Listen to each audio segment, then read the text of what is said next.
नमस्कार मित्रो. रविवारचा दिवस होता आणि दुपारची वेळ होती. बहुतेक तो वार एकादशीचा होता. आता काय टाइमपास करावा हा मोठा प्रश्न माझ्यापुढे पडलेला होता. आणि कधी कधी हा प्रश्न पडतो की कसा टाइमपास करायचा. म्हणून आपलं चहा पीत गप्पा टप्पा मारत तिथं बसलो होतो. तेवढ्यात लांडगे गुरुजी तिथं आले. लांडगे गुरुजी म्हणजे फार देवधर्म करणारा माणूस, श्रद्धाळू माणूस. आता त्यांना आम्ही बोलवलं, आग्रह करून चहा पाजला आणि एका वारकऱ्याला एकादशीच्या दिवशी चहा पाजल्याचं पुण्य आम्ही आमच्या पदरात पाडून घेतलं. आता आम्ही फारच रिलॅक्स होतो. त्यामुळे लांडगे गुरुजी मला सहज म्हटले, सर चलायचं का गडावर. आता गडावर म्हणजे काय, आमच्या पंचक्रोशीमध्ये अनेक गड आहेत आणि त्या गडावर पंधरवाडी एकादश असो किंवा महिन्याची एकादश असो, अनेक भाविक भक्त वाऱ्या करतात आणि गडावर जातात. तसं त्यांनी मला आग्रह केला. आता मी रिलॅक्सच होतो आणि एकादशही होती आणि लांडगे सरांची गाडीही होती.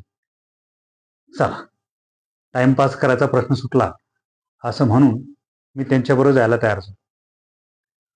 आम्ही त्यांच्या गाडीत बसून गडावर आलो. आता गडावर तोबा गर्दी होती, ती नेहमीच असते. रांगेत लोक राहिली होती दर्शनासाठी उभी.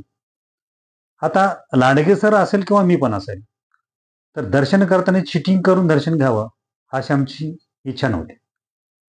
अनेकदा आपण दर्शनासाठी जातो आणि आपल्या ओळखीचा फायदा करून किंवा वेगळ्या मार्गाने ओळख काढून मंदिरामध्ये घुसखोरी करायची आणि देवाच्या समोर माथा टेकायचा आणि दर्शन घेऊन सटकायचं, असं अनेक लोक करतात. पण लांडगे सर फार शिस्तीच. त्यांची तशी श्रद्धा पण होती की आपण देवाच्या दरबारी आलो तर आपण कुठली चिटिंग नाही करायची, आपल्या ओळखीचा कुठे फायदा नाही करायचा. सर्व भाविक भक्त रांगेमध्ये थांबलेत, आपण पण रांगेतच थांबायचं. तेही रांगेत थांबले, मी रांगेत थांबलो. आम्ही रांगेत थांबून देवाचं दर्शन घेतलं. आता आम्ही मंदिराच्या बाहेर आल्यानंतर दुसरी एक रांग लागलेली होती. तर ती रांग कशाची आहे, तर तिथे महाराज बसलेले होते, म्हणजे त्या गडाचे मठाधिपती होते. आता ते मठाधिपती बसलेले असताना तिथेही प्रचंड रांग होती. जेवढी देवदर्शना रांग होती तेवढीच रांग मठाधिपतीच्या पाया दर्शन घेण्यासाठी पण होते. तिथेही रांगेत आम्ही उभे राहिलो. हळूहळू आम्ही त्या म्हणजे महाराजांच्या जवळ, मठाधिपतीच्या जवळ जात होतो. आम्ही एक निरीक्षण करत होतो. तर ते महाराज मस्त पलंगावर बसलेले होते. स्वच्छ पांढरे शुभ्र बेडशीट टाकलेलं होतं. पाठीमागं पांढऱ्याच रंगाचं शुभ्र तक्ता टाकलेलं होतं, त्याच्यावर रेळून बसलेले होते. एक पाय पुढे ठेवलेला होता आणि त्या पायापुढं लोक जे हाताला येतील, जे काही आपलं 10 रुपये, 20 रुपये, 5 रुपये, 100 रुपये, 50 रुपये जे काही हातामध्ये येतील ते सर्व पायावर टाकायचं, दर्शन घ्यायचं आणि पुढे जायचं. अशा पद्धतीने ते लोक करत होती. आम्हीही करत होतो. आम्ही मागं चालत होतो. आम्ही ते पाहिलं आणि विचार केला की अशा पद्धतीने हे दर्शन चाललेलं आहे. पण महाराजांच्या बाजूला 2-3 लोक बसलेली होती. पण महाराजांचं लक्ष लोकांकडे नव्हतं. तर जी 2-3 लोक बसलेली होती त्यांच्यामध्ये गप्पा चाललेला होता आणि त्या गप्पामध्ये त्यांचं लक्ष होतं. म्हणजे पायावर कोण डोकं ठेवतंय याच्याकडे महाराजाचं अजिबात लक्ष नव्हतं. आणि मग लोक जायची, पाया पडायची, लोकांची श्रद्धा होती.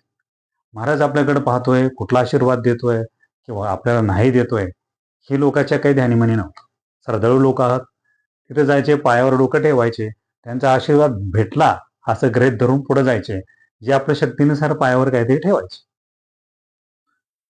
तर महाराज अनेकदा जेव्हा एखादा सुशिक्षित नोकरदार आहे, एखादा मोठा पैशावाला श्रीमंत माणूस आहे, तो आला की त्याला हसायचे, त्याला जे हरी म्हणायचे, शेजारी बसून घ्यायचे, त्याच्यावर गप्पा टप्प व्हायचे आणि बाकीचे लोक चलत राहायचे.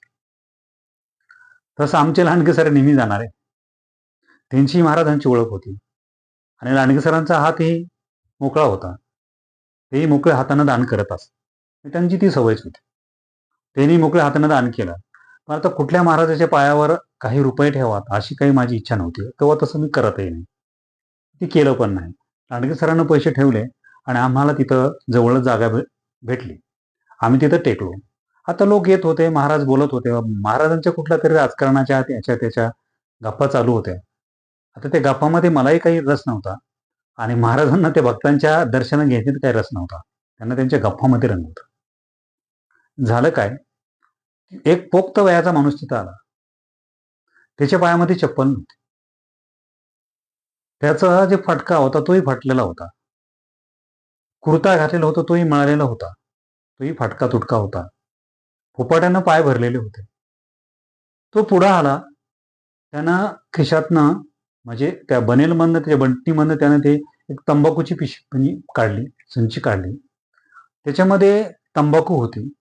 त्यानं ते बोट घालून त्यातून असं चाळून चाळून एक ठोकळा काढला. त्यामध्ये 5 रुपयाचा ठोकळा होता. तो 5 रुपयाचा ठोकळा काढला आणि त्यानं ते महाराजांच्या पायावर मांडला. नंतर पूर्ण झुकून पायावर मुंडकं टेकून त्यांनी दर्शन घेतलं आणि तो पुन्हा हात जोडत जे हरी करत निघून गेला. मी बारकाने हे दृश्य पाहत होतो. हे काय चाललंय? महाराजांचं त्याकडे लक्षही नव्हतं आणि ते 5 रुपये म्हणजे महाराज दर्शनाची फार काही रक्कम नव्हती आणि तो निघूनही गेला. पण माझ्या मनाला मात्र ती गोष्ट फार खटकली होती की महाराजाच्या हातामध्ये 5ही बोटामध्ये अंगठ्या होत्या. हातामध्ये जे काही गोल्डन बेल्ट म्हणजे गोल्डन कलरचा जो बेल्ट असतो तो बेल्ट होता. पायासमोर पैशाचा ढीग पडलेला होता आणि महाराजाचं लक्षही नव्हतं. महाराज त्यांच्या गप्पाष्टपामध्ये रंग होते, दंग होते आणि तो वारकरी निघूनही गेला. मग मला हे कळलं की त्याची श्रद्धा खरी होती. महाराजाचं जे काही होतं ते खरं नव्हतं. म्हणजे श्रद्धा खरी असते, पण जे काही ढोंग महाराज लोक घेतात ते चुकीचं होतं. कारण महाराजांना त्या वारकऱ्यामध्ये काही रस नव्हता. त्या वारकऱ्याची भक्तीचा त्याला आदर नव्हता किंवा त्यांनी तसं दाखवलंही नाही आणि ते निघून गेले. आणि मग मला कळालं की ज्याच्या हातामध्ये 5 सोन्याच्या अंगठ्या आहेत, त्याच्या हातामध्ये सोन्याचा बेल्ट आहे, घड्याळ आहे, त्या माणसाला ह्या वारकऱ्याच्या 5 रुपयाची किंमत काय करणार? तो बिचारा एकादशी दिवशी चहा तरी पिला असेल का? त्यांनी फराळाचं तरी केलं असेल का? तर अशा पद्धतीनं तो निघून गेला आणि नंतर मला जी काही महाराजांचा जो दांभिकपणा होता तो माझ्या मनामध्ये राहिला आणि तो महाराज पूर्णतः माझ्या मनातून उतरला की अशा प्रकारची जी मठाधिपती आहे ते गडावर बसतात आणि फक्त ढोंग करतात आणि माणसाला फसवतात. लोक तर श्रद्धाळू असतात, लोकांची श्रद्धा देवाप्रती असतात, गडाप्रती असतात, पण गडाधिपतीला तिथं कुठल्याही भक्तीमध्ये भक्तामध्ये काही रस नसतो, देवामध्ये रस नसतो. ते माणसं फार हुशार असतात, चतुर असतात. ते चैन म्हणजे चैनीचं विलासी जीवन जगतात.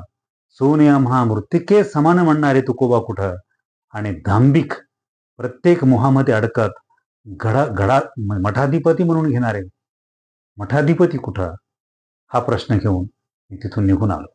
धन्यवाद.